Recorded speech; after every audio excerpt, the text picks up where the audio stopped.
I can say good afternoon, everyone. I'm Felton Thomas. I'm the director and CEO of the Cleveland Public Library, and I'm joined by one of our board members, Trustee Tom Corrigan here. And thank you. We just wanted to take this opportunity and thank the Congresswoman Brown for thinking that this conversation was so important that it needed to happen, because this is a very important conversation, to have a conversation around hate speech and the violence that is coming out of this hate speech that we see in our country today. We believe here at the Cleveland Public Library's Martin Luther King branch, there's no more symbolic way of having this conversation in the spot where our community said we want to make sure that the symbolism of Dr. King and the table of brotherhood always is at the center of every discussion. So I won't take much more time, because the Congresswoman is going to come up and speak.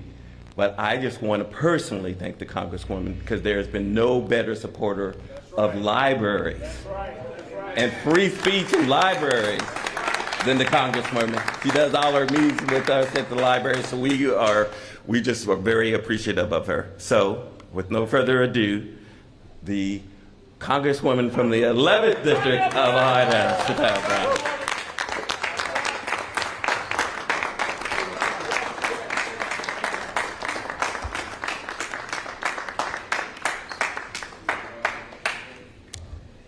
Thank you all. Thank you, thank you, thank you. I want to thank you, Mr. Thomas, for making the space available today, for all the work that Cleveland Public Library does to foster community. And I'm going to start off by saying good afternoon and thank you all for being here. Before I begin, I want to thank everyone who took part in our briefing earlier this morning. We aren't able to fit everyone into today's speaking program, but I'd like to ask everyone who took part to please raise your hand.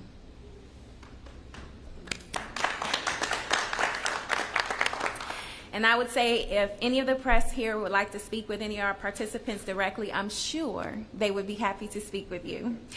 Our other speakers this afternoon are Representative Eric Sennenberg. We'll hear from Dr. Kelly Fishman, Regional Director from the Anti-Defamation League. We have Phyllis Harris, Executive Director of the LGBTQ Community Center of Greater Cleveland, Edwin Hubbard, Executive Director of the NAACP Cleveland Chapter, and Lee Shapiro, Regional Director of American Jewish Committee of Cleveland. I am truly honored to stand alongside them. I want to be really clear. This is a deeply troubling moment, not only for our community in Northeast Ohio, but for our country. People are anxious. They're on edge.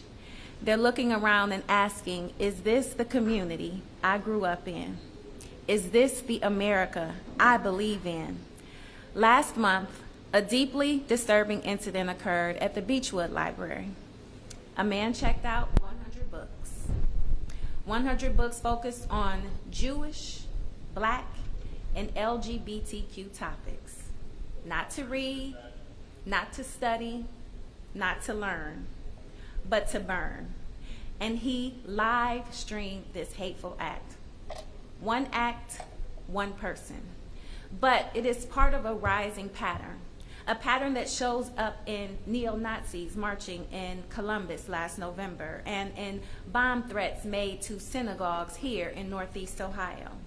And this one act alone crystallizes something much larger. Our Jewish neighbors feel unsafe amid rising anti-Semitism nationally and troubling events right here at home. Our Hispanic communities are living in fear of harassment, discrimination, and being profiled. They've been falsely labeled as rapists and criminals by national leaders. Immigrant families fear unjust deportations and a system that no longer respects due process. Muslim Americans are worried about rising Islamophobia, a renewed travel ban, and the crackdown on students because of their backgrounds and beliefs. LGBTQ plus Americans face an onslaught of attacks, stripped of their rights, facing bigotry, and told that their very identity makes them unfit to serve their country. Black Americans are watching constant attacks on diversity, equity, and inclusion, and hearing rhetoric from the highest levels that seeks to erase our history and diminish our worth. We've heard language about restoring meritocracy, which means not hiring black people because in the president's view, we don't have merit or we don't belong. And this isn't random, it's cultural. It's not just cultural noise. This is a coordinated, top-down campaign to erase DEI from our schools, our institutions, and our public life. A campaign that pressures every school in America to abandon inclusive policies or risk losing federal funding. A campaign that scapegoats marginalized communities to gain political power. A campaign that emboldens extremists to speak openly and even to act on their hate. That's what brings us here today. We are here to bring our communities together, to have a real, honest conversation, because all of us are feeling this moment. And we're here to draw a line, a moral line in the sand, because hate is no longer confined to the margins. It is being codified through policy, normalized in classrooms, and validated by national leaders. So the message I want to share today is this. First, hate speech directed at any race, at any religion, at any ethnic group, or any identity is an attack on all of us.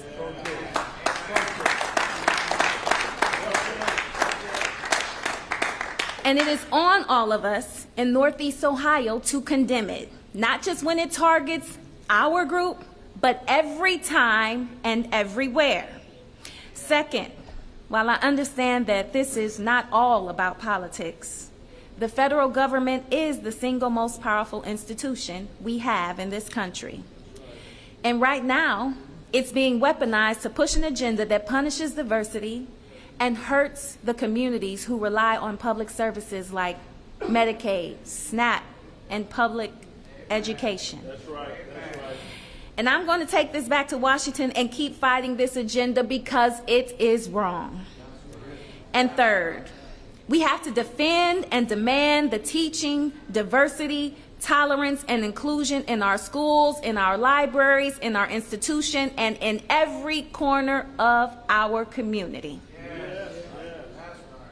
I am reminded of the phrase, e pluribus unum, out of many, one. Those words are etched into our national identity, and they speak to the foundational idea that our strength as a nation comes from our diversity, that people of different backgrounds, different beliefs, and different identities can come together to form a more perfect union. But those ideals of tolerance, respect, and inclusion are under threat because today, if someone denies the Holocaust or says that slavery was a good thing or a workforce development program or says that most immigrants are criminals and terrorists, those are extreme views. And yet those views are being amplified and normalized in ways that are so deeply dangerous. So we have a responsibility to stand up, speak out, and stop that in its tracks. We have to come together and say, not here, not now, not today, not next week, not next month, not next year, not ever. And I'm very honored to have so many people standing with us today, standing against hate, standing against racism, bigotry, and anti-Semitism. And with that, I want to hand it off to our next speaker, none other than my good friend, Representative Eric Sennenberg.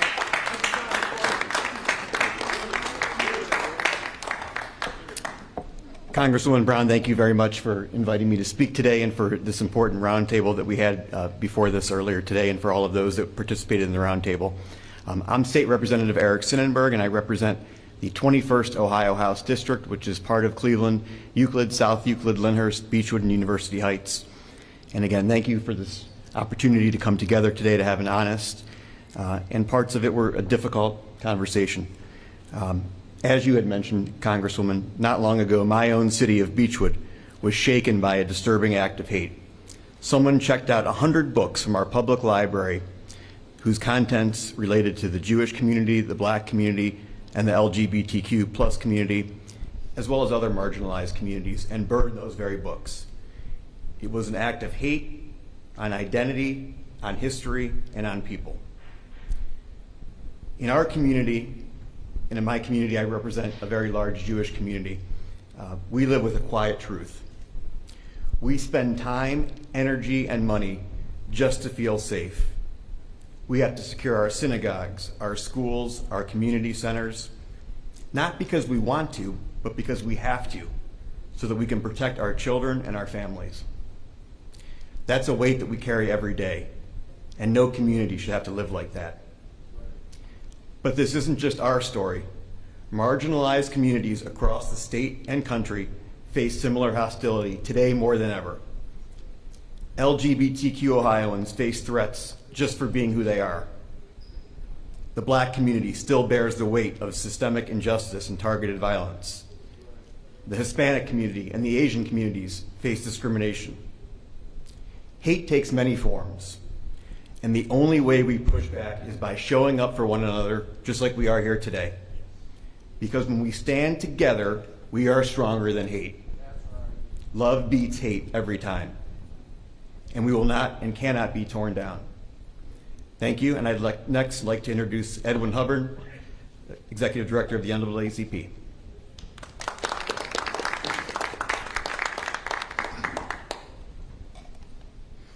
Good afternoon.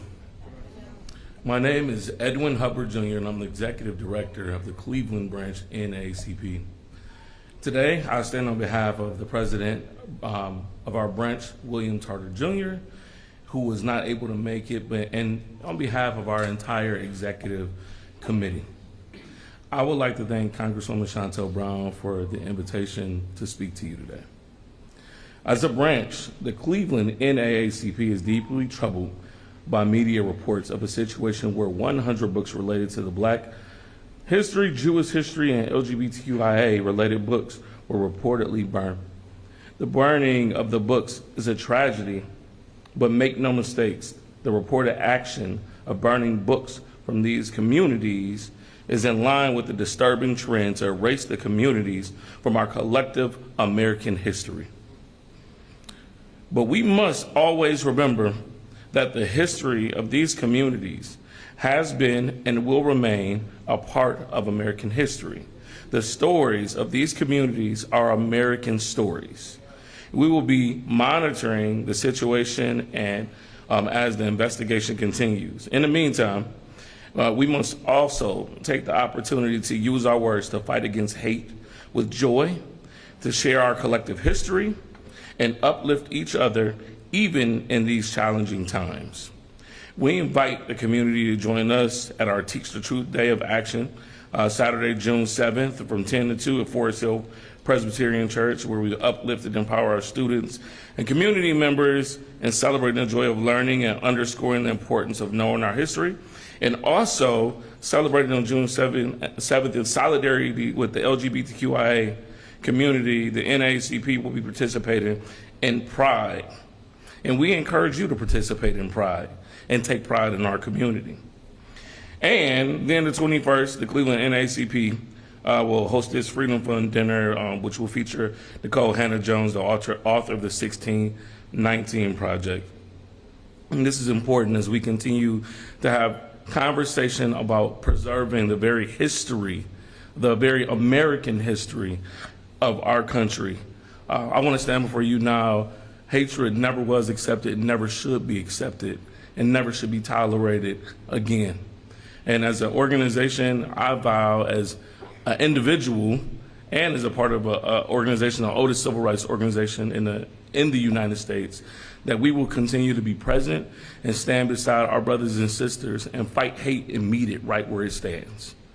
At this time, I'd like to welcome my friend and colleague, Phyllis Harris, the Executive Director.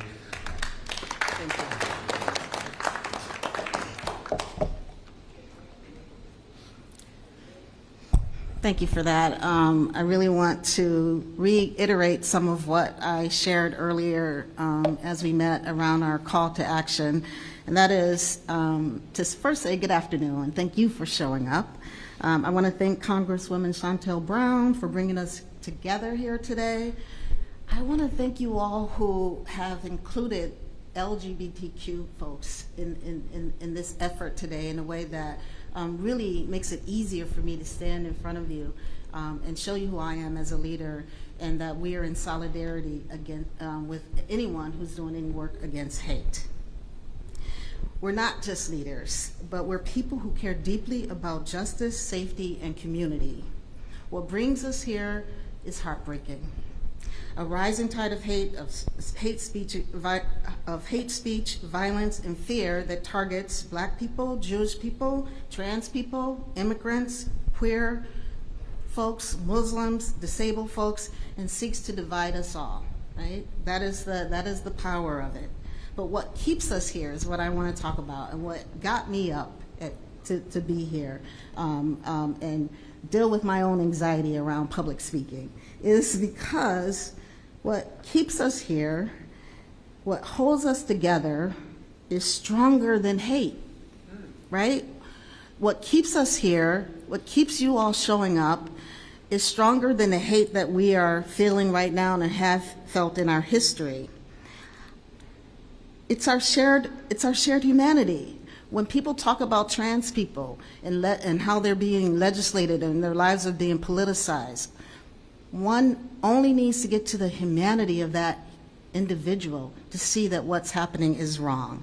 So our shared humanity, our collective will to fight for a world where everyone belongs, keeps us here. So thank you for showing up, and I'm going to keep showing up. So let me be clear. Hate has no place in our schools, in our places of worship, in our public institutions, or our communities. No place here in Cleveland. And while we cannot legislate away hate entirely, we can dismantle the systems that protect and excuse it. We can challenge it at every turn, in our policies, in our neighborhoods, and in ourselves. Today is not just about standing against hate. It's about standing with each other. And in that, we are powerful. Thank you. I'd like to now, thank you. Thank you for the applause. I'd like to introduce Lee C. Shapiro.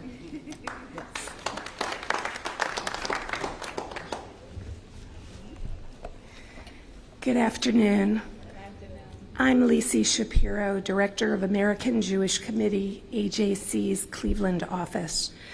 I would also like to thank the Congresswoman for bringing us together to address rising anti-Semitism and all forms of hatred and its impact here at home and around our country. We had an inspirational conversation with intentionality, leaving us with hope and determination. Last week, Sarah Milgram and Yaron Lashinsky, a beautiful young couple, activists, and cherished members of our AJC family, were shot and killed after leaving an AJC gathering for young leaders focused on humanitarian diplomacy. Their lives were taken, stolen by hate. It was an evening filled with so much hope that sadly turned to tragedy. It's a devastating loss for our community and our world. These were two young idealistic leaders, bridge builders, who were destined to forge meaningful change in our world. This violent act was the realization of our community's worst fears, the very embodiment and the rise of anti-Semitism. Dangerous anti-Semitic rhetoric fuels hatred of Jews, which can lead to this kind of violence, the violence that struck down this young, beautiful couple. Words matter, words have consequences. And we know that we are not immune from hatred closer to home. We've already heard about it. So now more than ever, we must raise our collective voices across society turning our pain into purpose by standing together, by speaking out, and saying clearly and unequivocally that anti-Semitism and all hatred has no place here in our community. Thank you, and it is my pleasure to introduce my partner and my colleague, Dr. Kelly Fishman, the Regional Director of the Anti-Defamation League here in Cleveland. Good afternoon, everyone. Unfortunately, we were brought together under really horrible circumstances. We continue to find ourselves siloed into identity groups that pit us against one another. But we talked about how this is not the oppression Olympics. We are all experiencing pain and trauma and hate in different forms, and it impacts all of us. But we don't have to live in the or. Either you are being supported or I am being supported. We can live in the and, where we stand together and we recognize the humanity in one another and the impact that we can make when we stand shoulder to shoulder and fight hate in all forms. We say, not here, not in our community, because we are stronger together and we can fight hate in any way that it shows up, because we see one another truly, because we are creating safe spaces of belonging right here in Cleveland. So I want to thank every single person who is a member of the conversation today that makes up the beautiful fabric of our Cleveland community. It was diverse and wonderful, and we learned so many different perspectives and truly spoke about the humanity that we all bring to the table. And I am so thankful to the Congresswoman for convening us today, and I'm thrilled to welcome her back to the podium. Thank you.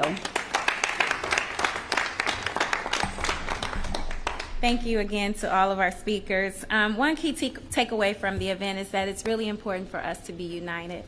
Right now, the most marginalized are under the most pressure. We have to make sure that we are bringing people in, not shutting them out. The line between words and wombs are thinner than ever. We gather in this moment to affirm that words matter, that silence is complicity, and that communities must lead with clarity and courage. This conversation is about protecting our neighbors, our classrooms, and our democracy itself from the rising tide of hatred and fear. I'm firmly committed to making sure that diversity is not a dirty word in Northeast Ohio, that we have a community where all are welcome and where everyone can thrive. And it starts with all of us reaffirming our core values. So thank you again for being here. And with that, I'm happy to take your questions. All right. Well, Hi, Catherine from NBC News. I know it's a closed door meeting up there, but can you give us kind of a summary or just kind of a look into what was discussed? very simply, what you see before you is us uniting against hate, making sure that people know that we will stand against hate in any form, any fashion, united as Northeast Ohioans pushing back against hate. How's the message in Washington going? We are here in Northeast Ohio. Now, in all seriousness, I continue to carry these same values from Northeast Ohio to Washington, D.C., and despite the challenges that are highly publicized with the partisanship that you see, there's some of us who work diligently and with very much intentional purpose to make sure that we are combating hate everywhere that we go. So thank you for the question.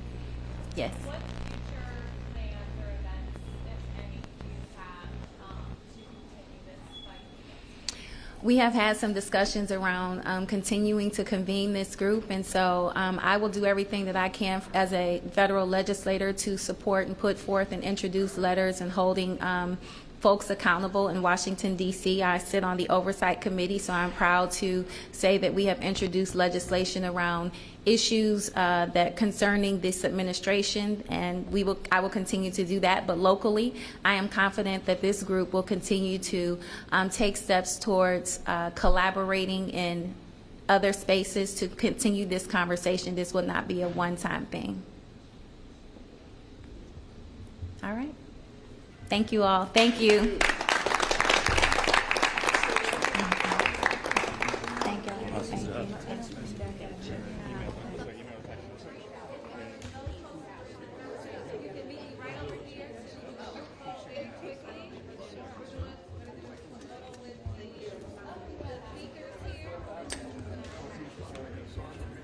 Yeah. I have my number? Come through? Sure. Okay, great. You can save me now, and then you can.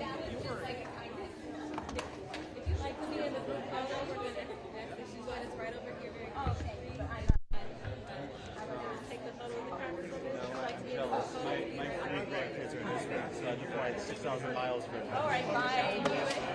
Three. You know, we got three. Wow. Bless you. So we have we have 6 in Israel, 9 kids and grandkids, and 3 here. So I keep saying I gotta get them all there, then I have no choice. I have no choice here. Okay, so we're in touch. Yeah, it was a great meeting you. Great meeting you. Yeah, I got it.